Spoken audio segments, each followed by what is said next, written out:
Hey guys, Chris here. Today I'm doing a brand new test I am calling the City Range and Efficiency Test, and we're doing it in the cold because it is -7 degrees here in Oslo. And the whole point of this test is putting the range and efficiency of an EV to the test while driving in the city. A lot of you people have been asking me to do a city range test, and this is what I've come up with, because a lot of people live in the city or just right outside of the city, and then they work in the city and then they go back home again. And what this test will tell you is how long do you have to go between charging. So if you charge at home and then you go to work and then you go back again, do you have to charge every other day, every third day, every fifth day, every 10th day?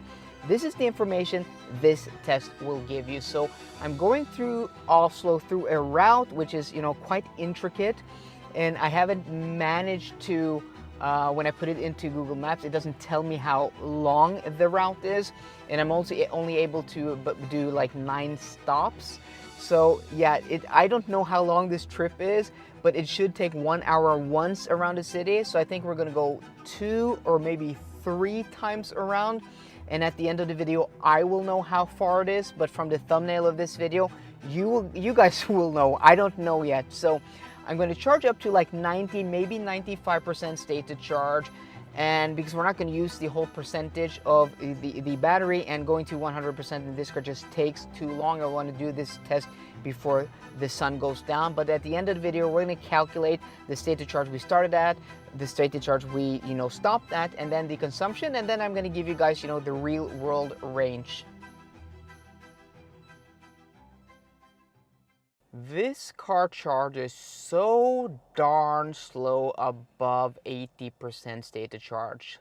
Look at this, guys, 1 hour and 15 minutes. So yeah, we're gonna go to 85. No, I'm gonna unplug now at 83%. I just can't wait anymore. We're losing daylight here, guys.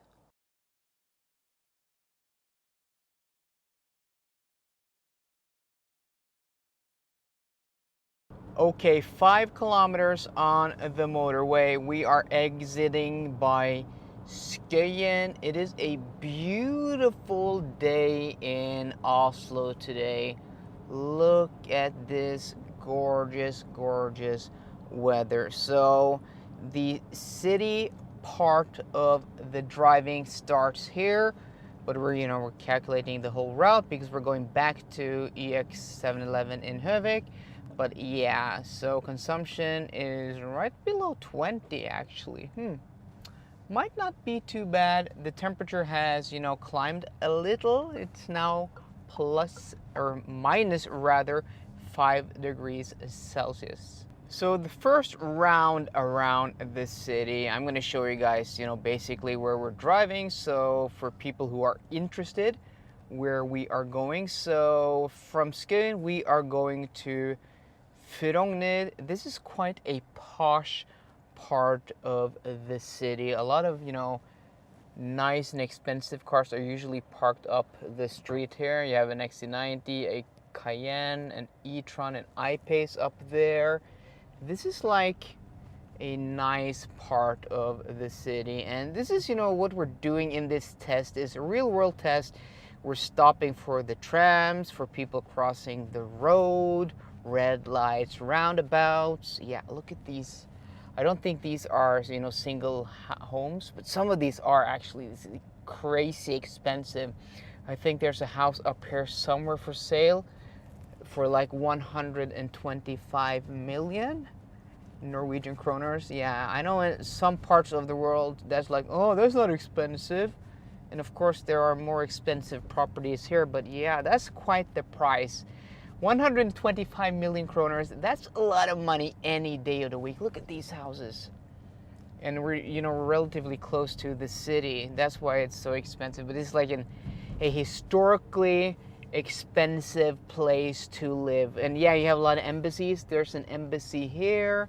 Yeah, this is quite a nice part of the city. I don't know if I would personally like to live here, but yeah, getting a house this close to the city, like with a private lot like this, look at these houses. with parking and a garage. Yeah, that would be nice. So after Frogner, the road takes us to Soliplass. And here they have like almost a bus terminal here with the tram station, you know, like a point where all the, you know, the public traffic meets, and some nice restaurants in this area. So yeah, today you guys are getting a sightseeing of Oslo, or what I know about Oslo. I'm not from Oslo. I have only lived here for a few years. So please feel the right to correct me in the comments down below if I'm saying something wrong about Oslo and you are from Oslo. But I'm trying to represent the city as good as possible because I do like Oslo. I think it is a nice city. Of course, there are parts that aren't very nice, but yeah, I think this side of the city at least is very nice. Look at these nice buildings here. This is the Nobel Institute, so the Nobel Peace Prize, I think, is like, I don't think they give it in this building. I think it's down here in Vika, which is called. So on the left side here, we have the Royal Palace, where the king lives. If you can see that, there's some construction in front of that. Yeah, and it is Saturday today, guys. This video is probably going out on Monday. But yeah, there are a lot of people outside, you know, doing their shopping. Though, you know, pre-COVID, the city would be much busier on a Saturday than it is now. But you know, for what it is, it's quite busy, you know, considering the situation. So we're going straight here. We are going on something called Ring 1, which is ring road number 1. So in Oslo we have 3 ring roads, you know, to get around the city. Ring 1, which is 1, Ring 2, 2, Ring 3, 3. So that takes us to the east side of the city. We are now on the western side. Oh, and look at this, guys, a Porsche Taycan. Oh, I think they are really nice. I like them. I like those. I'm excited to test one someday. So if somebody has a Taycan, let me know in the comments down below if you want me to test your car. But we're going through a tunnel here, and then we are going on the other side of the city, and our consumption is quite frugal, 19.9 kilowatt hours per 100 kilometers. Our average speed will be very low today, but we have done 9 kilometers. On the east side of Vaterlandstunnelen, we are outside of the Guneri shopping mall, which is something a lot of people consider probably the ugliest building or part of Oslo. It's this old mall that they refuse to renovate. And we are now on our way into Grønland, which is a much more multicultural part of the city than the western part. You know, traditionally when a lot of people immigrated to Norway in the 60s, 70s, and 80s from Asian and Middle Eastern countries, a lot of people settled here. So here you have a lot of, you know, cool and nice restaurants. I'm not too familiar with this part of the city, but I've heard that they have a lot of nice, you know, stores, multicultural stores and restaurants if you want to try that out. And also earlier this was, you know, quite a cheaper part of the city to live, but you know, like everywhere else in the world, real estate has, you know, just shot up in price everywhere in Oslo. So, you know, this is quite a nice and upcoming part of the city. I have heard a lot of people say who, you know, live in this part of the city, but I have been to this place, which actually my sister celebrated her 30th birthday here, yeah, a few years ago. But yeah, that's quite a nice place. And yeah, so on my left side here we have the main police station in Oslo. You can see that police car there. I don't have too much to say about this part of the city. I'm not too familiar, but yeah, I think they have a a jail, a prison up here, Oslo Kretsfengsel. I think that's the building behind there in the middle of the city. So in front of the jail, people are, you know, playing in the snow. Children are playing in the snow. That's Oslo for you guys. Okay, so we are now at the easternmost point of our route. This place is called Galgeberg.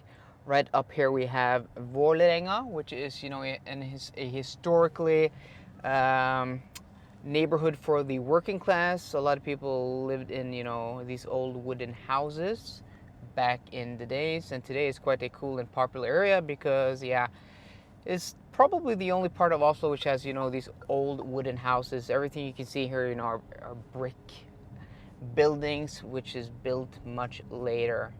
So we are now on our way to the Ring 2, the Ring Road 2, and here you can see also more of that prison here in the middle of Oslo.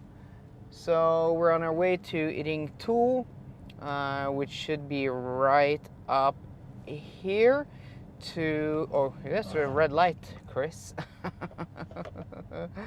So we're on our way to Røde or Carl Berner, and then we're going to take a left on Ring 2. So consumption is still around 20 liters per 100 kilometers.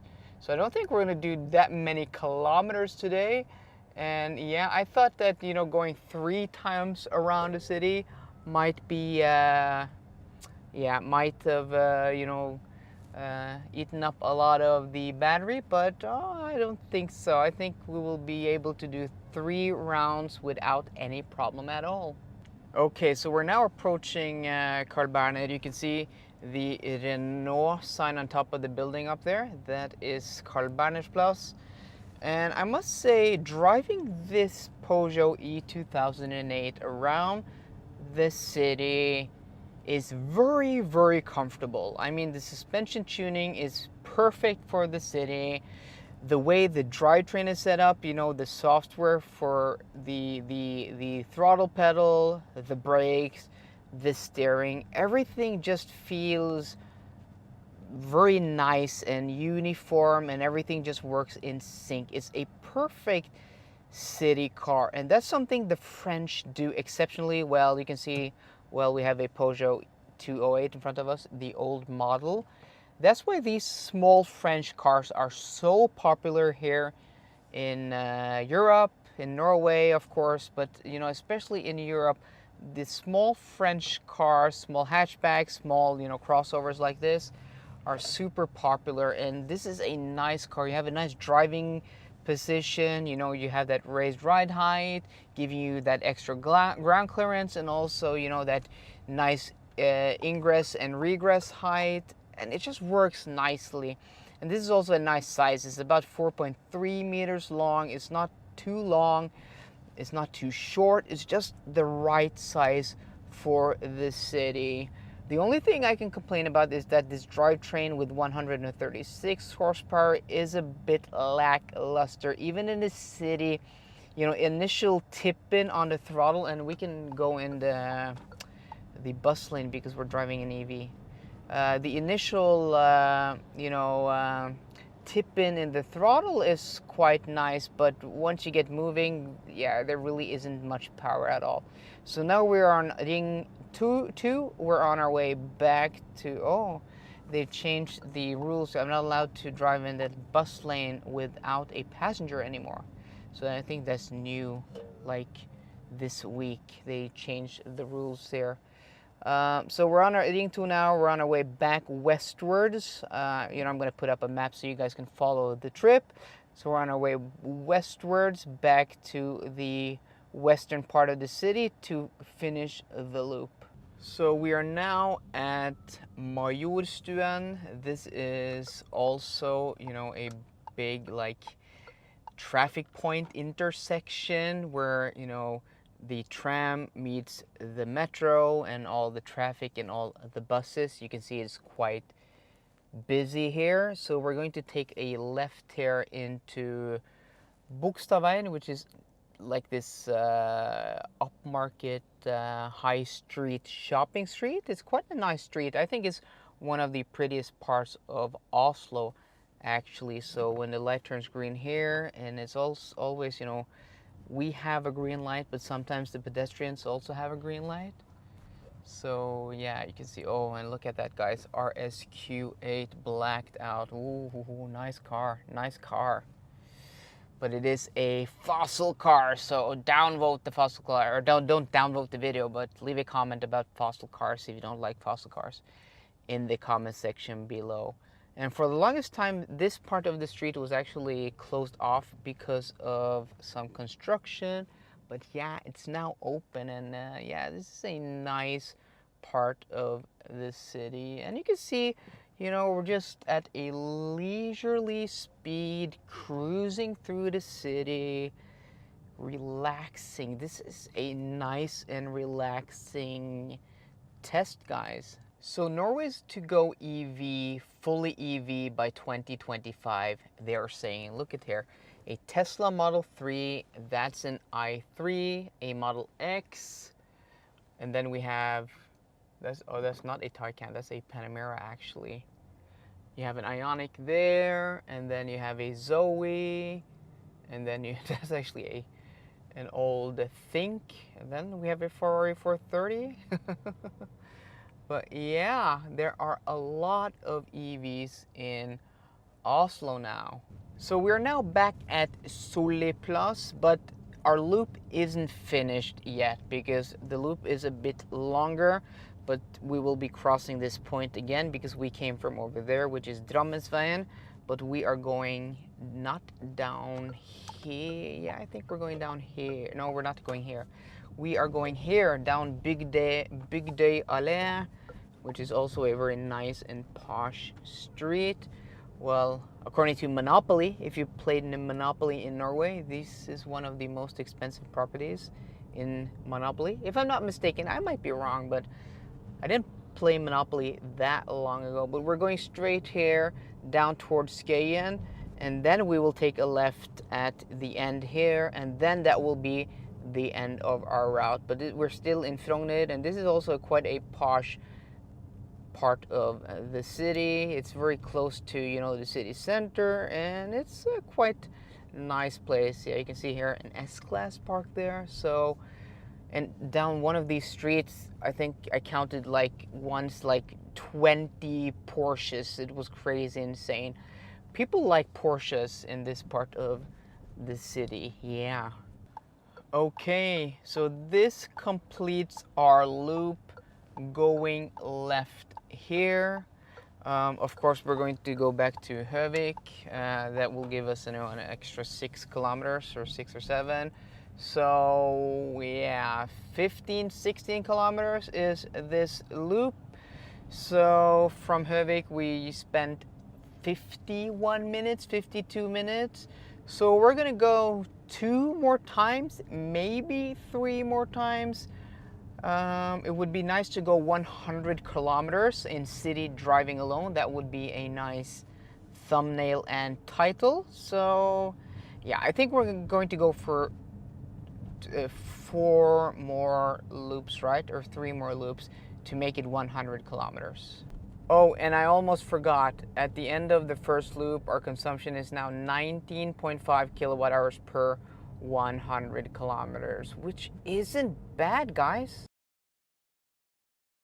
We have now completed loop number 2, and we are losing daylight. So it took us 52 minutes to go the second round, and the consumption has now actually rise to 21 kilowatts per 100 kilometers. And you can see also our average speed is also you know, gone down to 23 kilometers an hour. And I don't know if you can hear that. It's like this winding sound. I thought it was this car, but it's actually the car behind me. Yes, an e-Golf that's making that sound. That is weird, but yeah. So we're halfway now. We've done 38 kilometers, and we're gonna go 2 more rounds at least. I want to go 100, but I don't know. It may take too long. Okay, loop number 3 done, and this time we seem to have a little less traffic because this time it took less than 50 minutes. So yeah, we are on a roll now. And can we go before that car goes? Yeah, we can. Okay, so 21.6 kilowatt hours per 100 kilometers. Our average speed is still the same, 23 kilometers an hour. But yeah, we're gonna do one more, maybe two. As I said, I want to go 100 kilometers. I think that would be cool. So we're gonna try to go 2 more. That means we're going to be finished at around 6 o'clock. I'm meeting my brother up at 7. Should give me enough time to end this video, guys. Okay dokie, we are going for loop number 5. I think it is 5, right? So we're going for the 5th time around.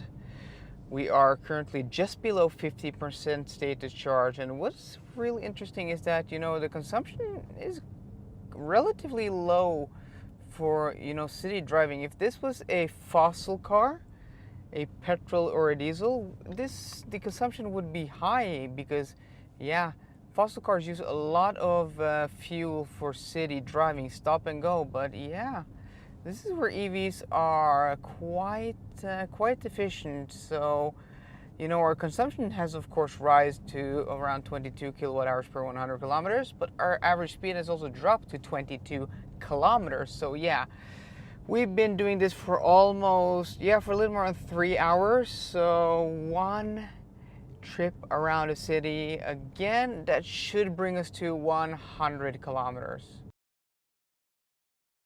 We are finally back here at EX711 Røde, and we didn't quite manage the 100 kilometers, but yeah, at 94 kilometers, it is close enough, guys. That is close enough to 100 kilometers of city driving that has taken more than 4 hours.